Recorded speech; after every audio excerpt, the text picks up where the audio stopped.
Hello, everyone. Welcome to the Art of Human podcast. It's a podcast dedicated to discussing the essence of being a happy, healthy human being via perspective and knowledge from humans of all walks of life. And they happen to include me, your host, Sapien. Second week in a row where we're throwing out a solo run episode. Next week, for sure, I will have a guest on the podcast for human to human. But I don't know. I went quite a while where I was doing a lot of human to human, and so I don't know. I just kind of there's sometimes I don't really feel like talking to people. I don't really feel like messaging, planning a date to do a podcast and all that. Like sometimes I'm just like I like to just do it on my own, and I have a concept or an idea in my brain that I would like to share because I've seen the benefits for myself, and also from observation I realized that it helps a lot of people. And today the concept or the idea which I'd like to bring awareness to is breathing. I've talked about this on podcast episodes. I'm first certain on probably quite a few human to human episodes. I've talked about it on certain solo run episodes about the benefits of breathing.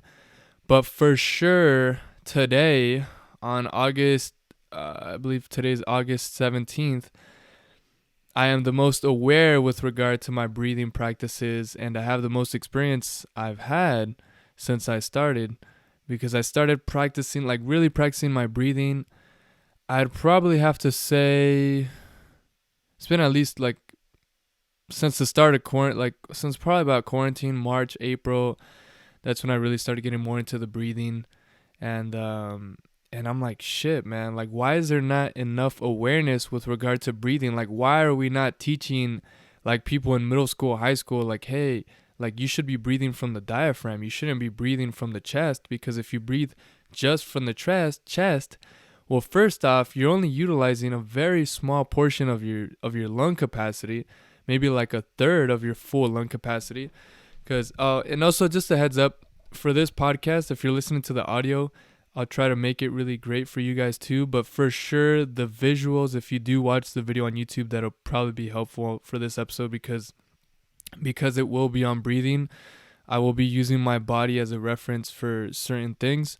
So for instance, on here, as you can see, guys, like if I were to breathe only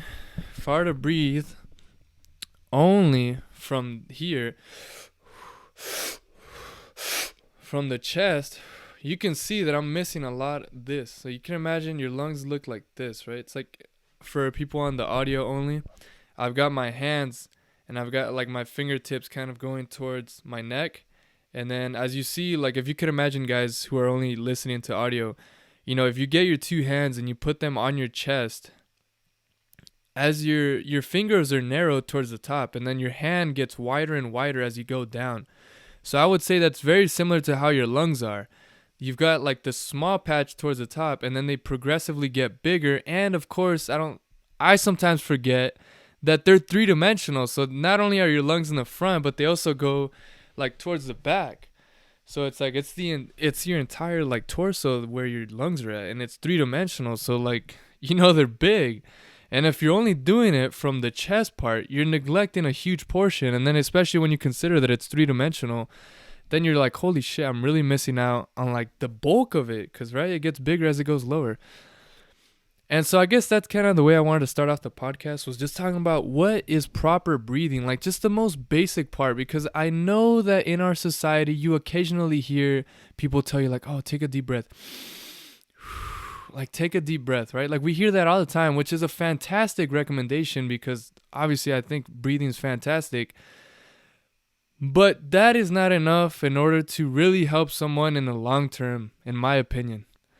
Because if we civilize, and I'm speaking primarily people in America, I suppose, because that's where I've grown up. But I'm sure people who just live in civilized countries who sit down often and who drive often and who live a lifestyle where it's kind of sedentary or it's a lot of indoors and sitting down, then we all probably have this issue because we're slouched over, right? Where our chest is kind of collapsed. So the lower part of our lungs is just kind of like, it's just, we don't really do that much exercise. So the amount of oxygen that we can get from the upper part, it suffices for when we're not being that active. It really does. But it's not good because, as Hickson Gracie says, which he's known as one of the greatest jiu-jitsu martial artists of all time, your emotions is in the upper part of your lungs. When you start losing especially like if you've had like a panic attack, anxiety, right? Like you start panicking from the upper chest and then you start like losing it and you can't breathe, and it's like that's emotional. Usually it's an emotional response when you start to breathe from the top. But to be able to breathe from the diaphragm, for those people watching the video, from the diaphragm. Fuck. All right, we're gonna get fancy with this shit. We'll see. But when you breathe from the diaphragm, it's a lot less emotional. When you breathe from the diaphragm, it's much more controlled, and you have much greater control of your emotional, the emotions that you have much more control of them when you actually use the full capacity of your diaphragm in your lungs. But not to go too scattered. I feel like I'm going pretty scattered right now, but fuck it. We got the energy, so we'll keep it going. Hopefully you guys are having fun with this. Okay, so yeah, you don't want to primarily go through here, but we've become accustomed to breathe from here, and we've lost our primitive ability to breathe from the diaphragm, because in a way, we've just lacked so much physical we've just become so sedentary to where we just kind of lose it, right? Because we can get by without using it. So how can you bring back awareness to your brain? How can you create a better brain signal to your diaphragm, right? Because that's the primary question. You can tell me, oh, you should be breathing from your stomach. But the real question would be like, how do I breathe from my stomach? Because a lot of us have lost that capacity. And my thing is like, you strengthen the diaphragm. The diaphragm is like any muscle. It's just like the bicep. It's just like your abs. It's just like your shoulders. It's just like, you got muscles all over your face. Your diaphragm it's simply a muscle. It's simply a muscle, but it doesn't get that much recognition because you don't really see it. Like all people want is this. Like people want, abs. People want abs, the shit you see on magazines. But like those muscle groups are important, but the diaphragm is ridiculously important. They don't ever get recognition, in my opinion. Shit, I'm going really fucking hard right now. But alright, hopefully you guys like. I'm sweating right now because it's fucking hot in this room. But anyways, the diaphragm, how would you strengthen it? Right? How would you strengthen it? Well, first off, there's plenty of fucking videos online. You can go on YouTube, and I'll put some links in the description of this episode because I really want you guys to check out those videos because they're primarily focused on breathing and they're really good. But a real basic way that you can do it, because the diaphragm basically is right around here, right? It's kind of like on the top of your stomach. It's on the top of your stomach right around here. I'll kind of press my stomach a little bit so you guys can get an outline of it. But it's like right around here. It's inside, so you really can't see it just from like flexing, like. But it's right inside. It's the thing that literally allows you to do that beer belly. Holy shit. You guys can probably hear my stomach too. Right? So like if you push out your stomach, like that's a part of your that's a part of your diaphragm. But one way which could help you a lot to strengthen it, you could push it out. You can push it out. That's one thing that I've actually done.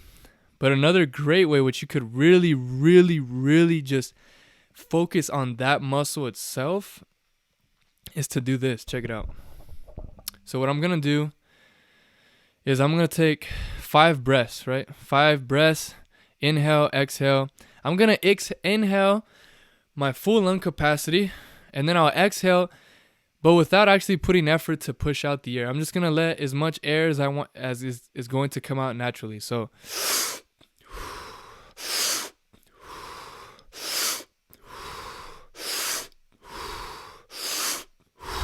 I'm going to do that 5 to 6 times so I really oxygenate my system. Now I'm going to excrete all the air in my body as much as I can.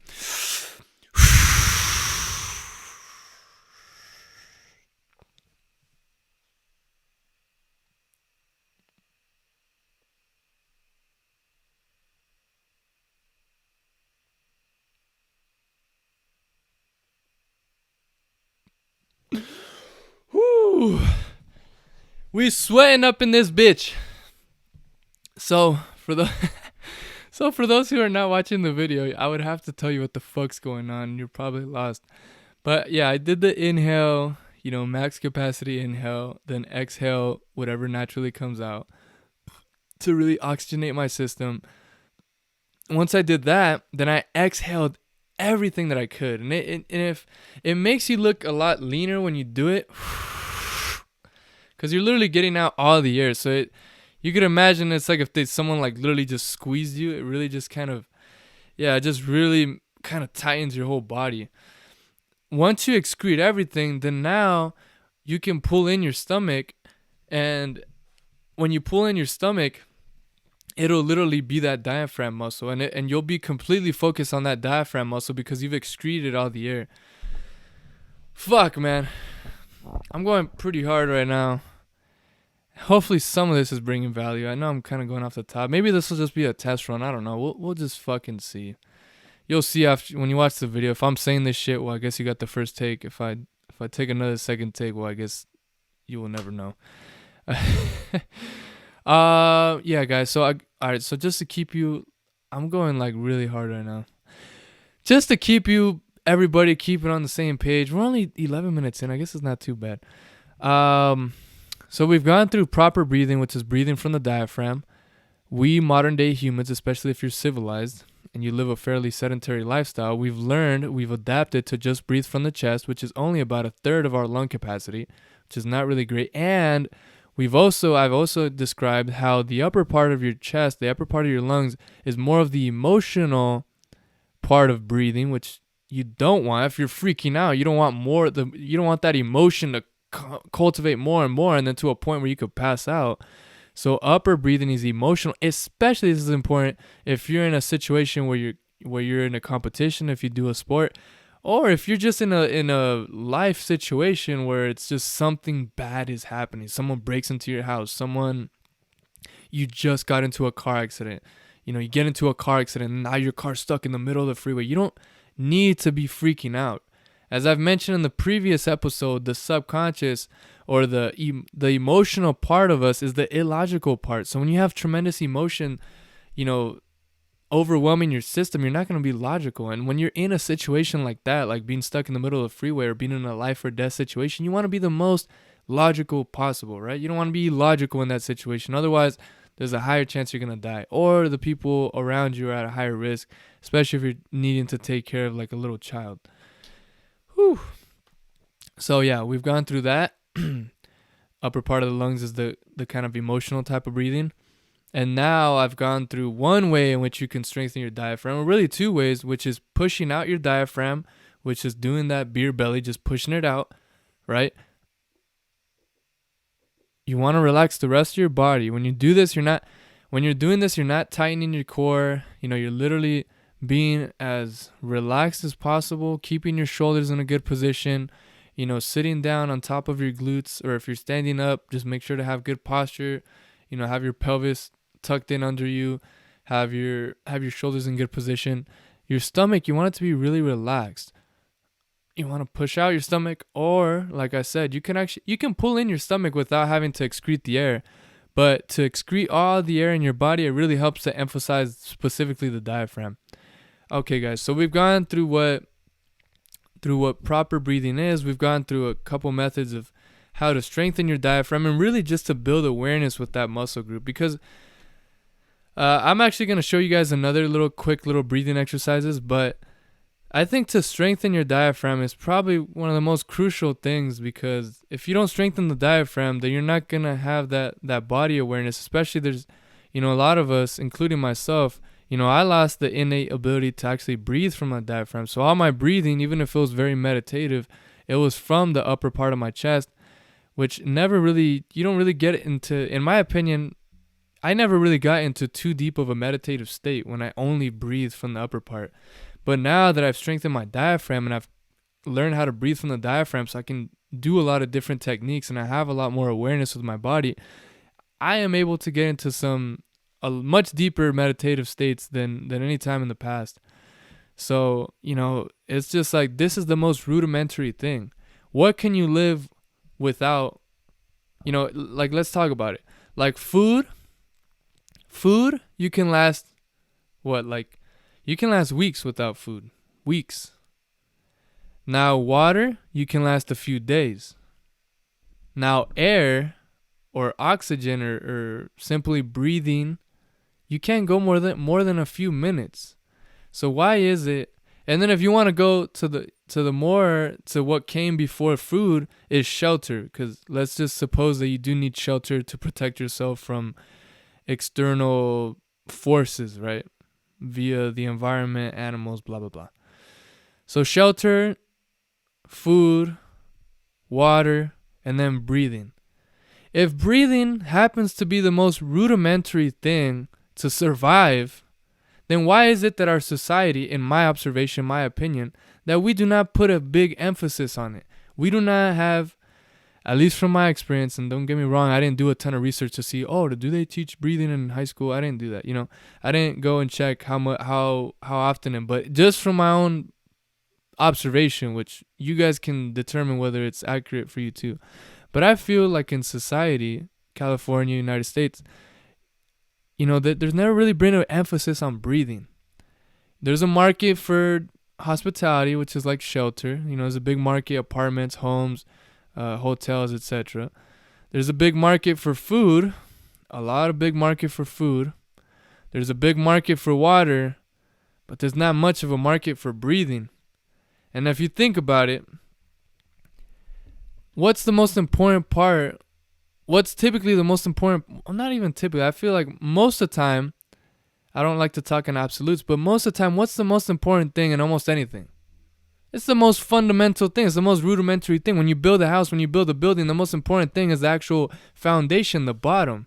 Because if you don't figure that part out, if you don't have good stability there, then the rest of it could likely collapse much, much easier. So if in this case, we have shelter, we have food, we have water, then we have breathing, then why is it that the most rudimentary thing, the thing that we cannot live without for more than a few minutes, why is it that there's not that much awareness with regard to that? This is just my observation, my hypothetical. I'm not too sure. You guys can tell me what you think.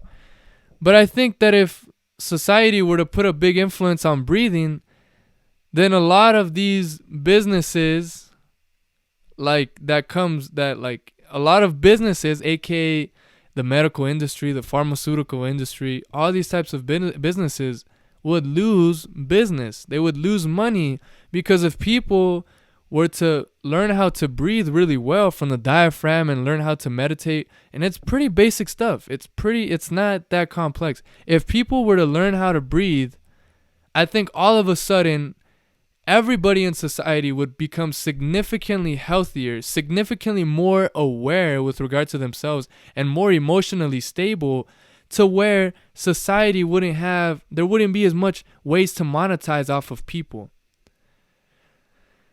And I mean, we happen to live in a capitalistic society here in the United States. And of course, I'm sure there's yoga businesses, organizations and things of that sort, which do breathing and do talk about what I'm talking about. And there's certain people who talk about what I'm talking about, but there's not that much. Like, if you really, really think about it, how often do you hear about people really talking about breathing? But like really breathing from the diaphragm and like really getting into like a meditative state. In my whole life, I never really heard about it. The only guy who really was passionate about breathing, who I met in my life, was my collegiate cross-country track and field Coach West.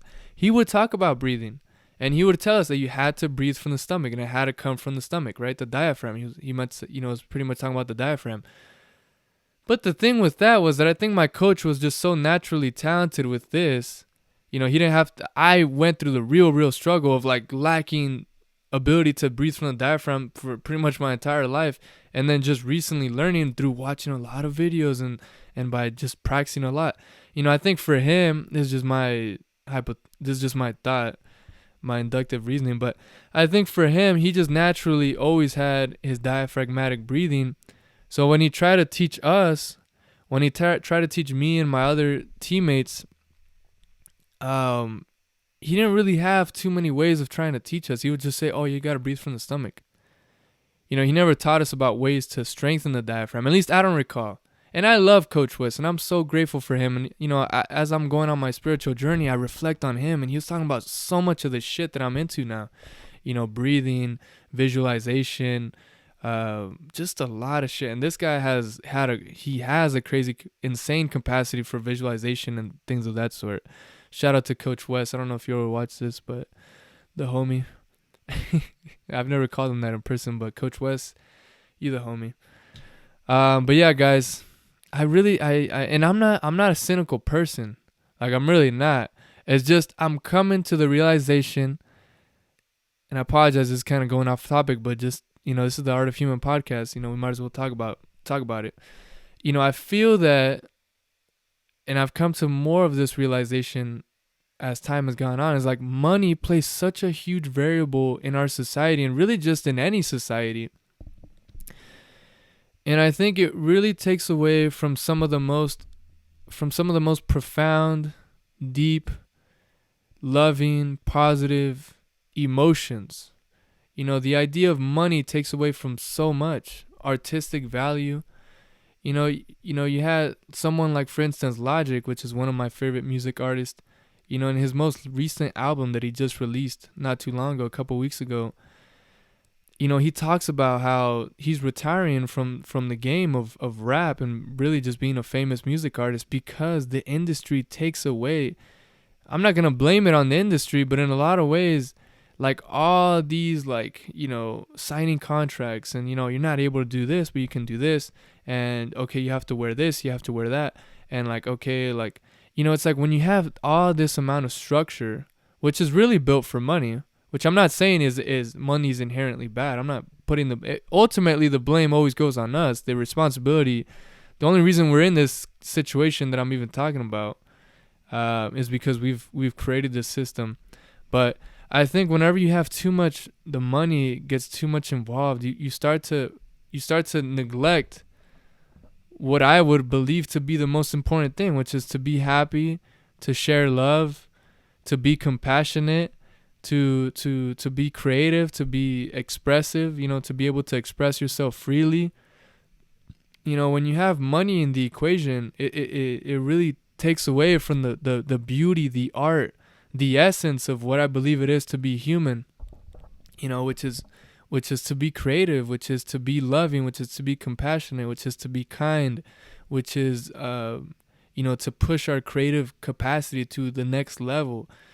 But when it comes to money and when your mindset just goes purely on money, it's like you don't do any more introspection. You don't look into your inner self because you're just on the money. And everyone, for whatever reason, because it's a capitalistic society, we get so competitive that then we create this cynical kind of thought process, and we think that everybody's trying to take away our money, and some people in a way are, and people just go on this trend of competing.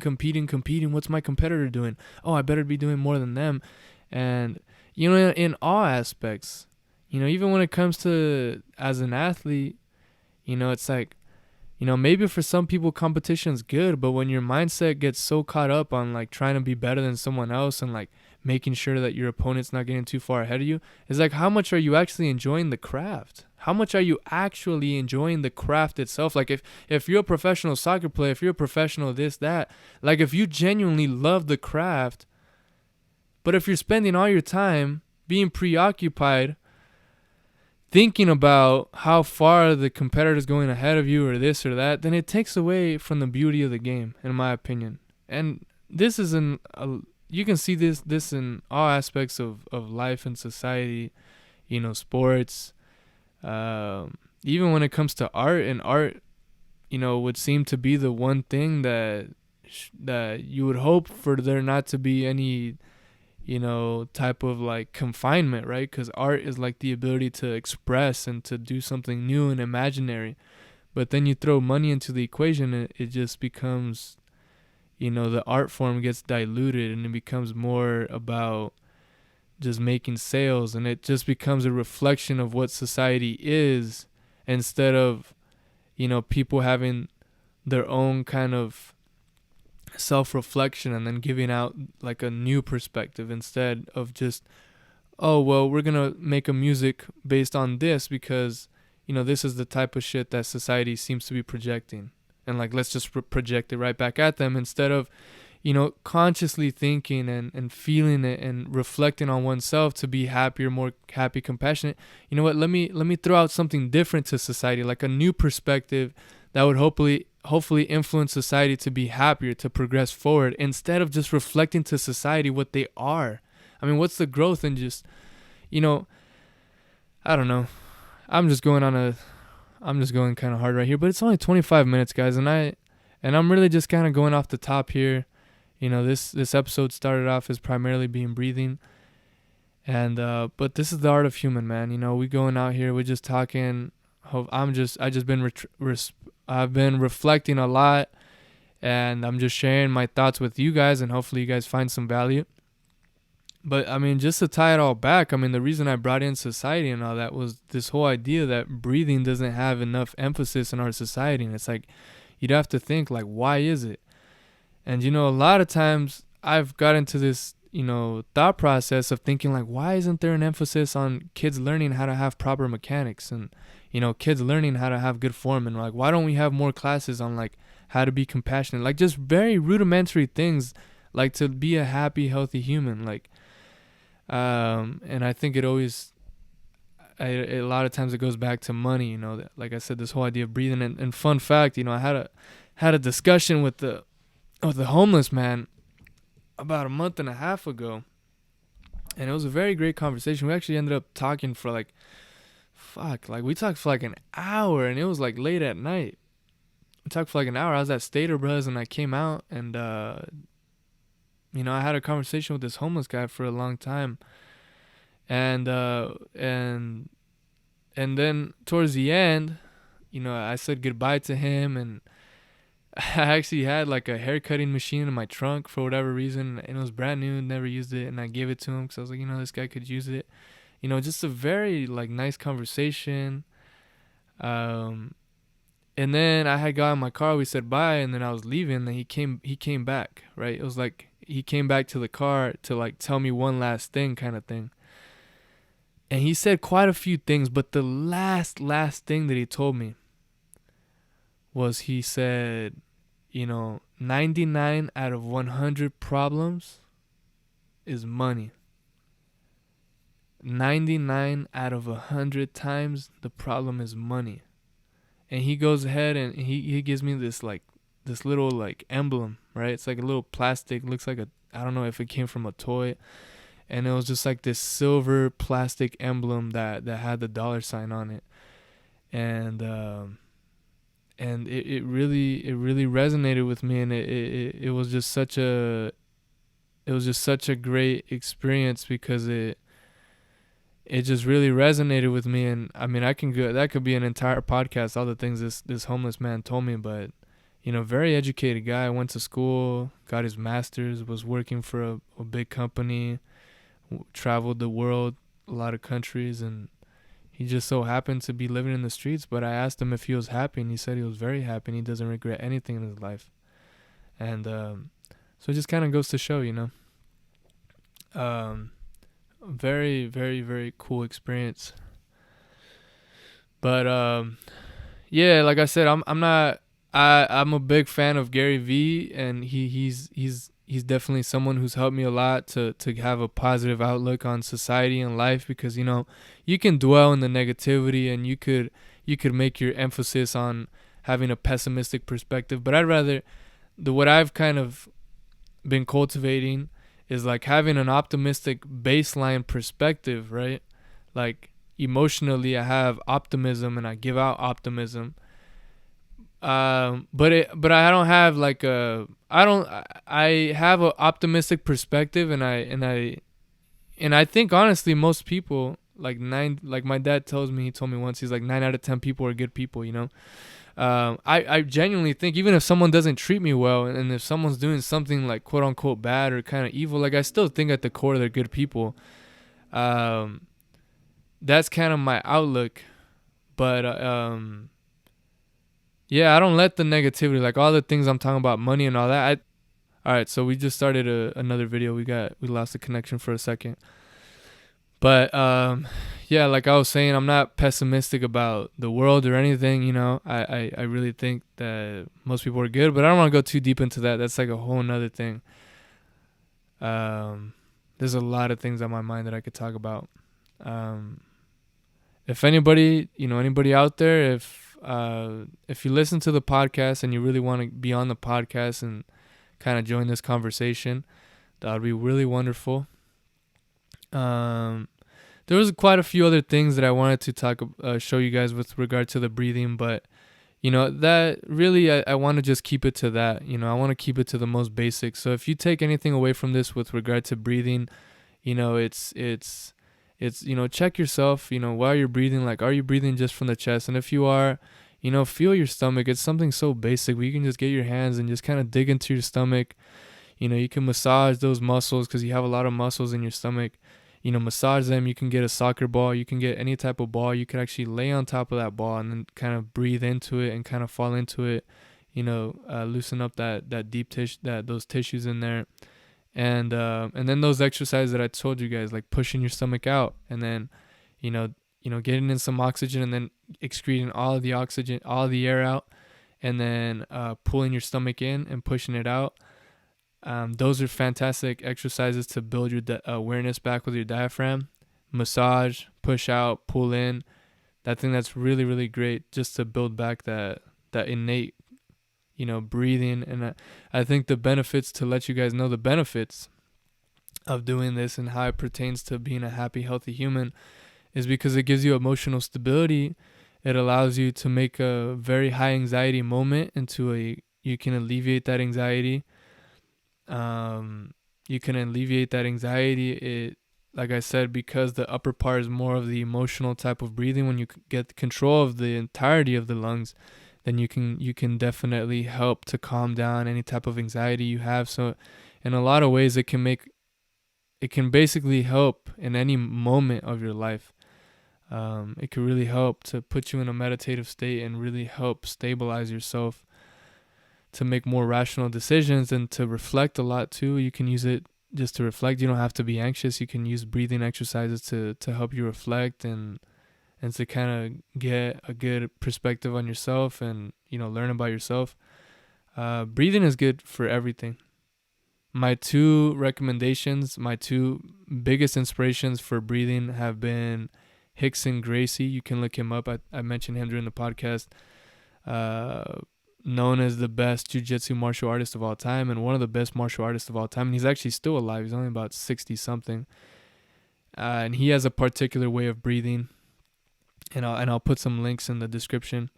And then there's also Wim Hof. Wim Hof, he's also known as the Iceman. He has a particular way of breathing as well, which is, I kind of went through what he does,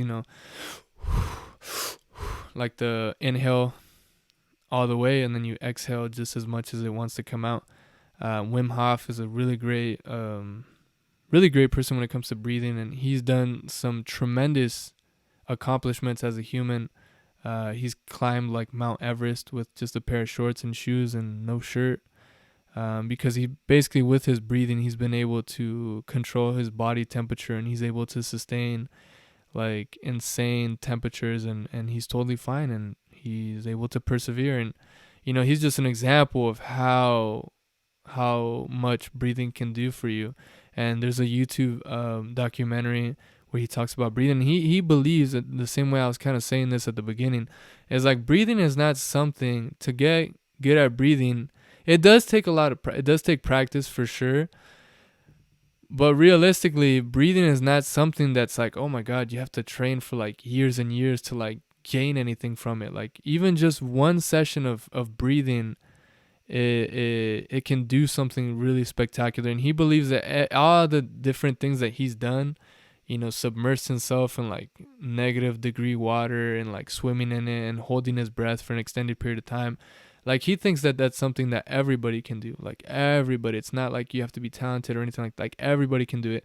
And I feel confident, and I feel good about him saying that, because I've tried some of the things that he's mentioned.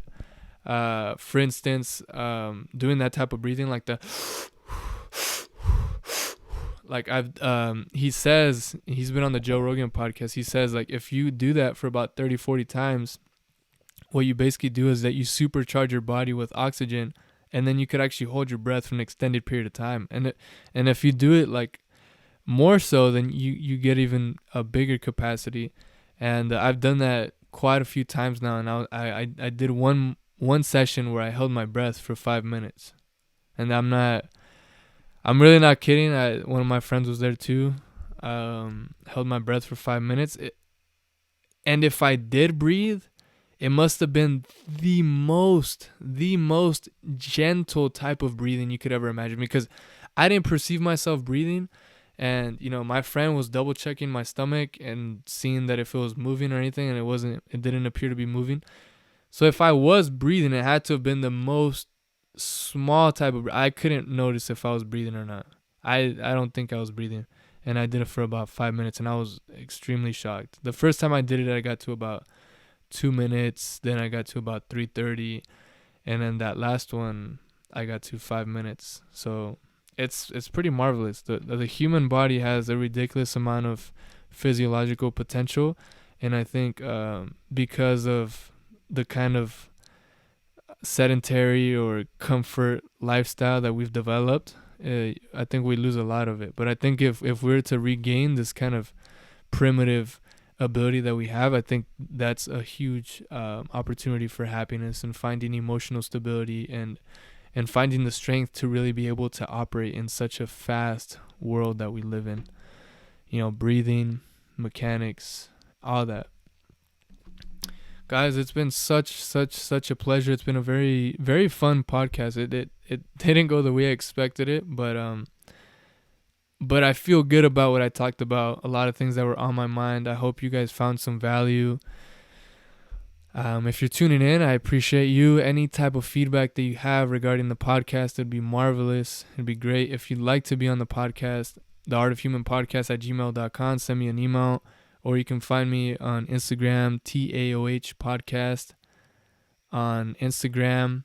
So just shoot me a DM, say what's up. I look forward to continue hosting these podcasts. I hope you guys found some value, and I look forward to the next one. All right, guys. Peace out.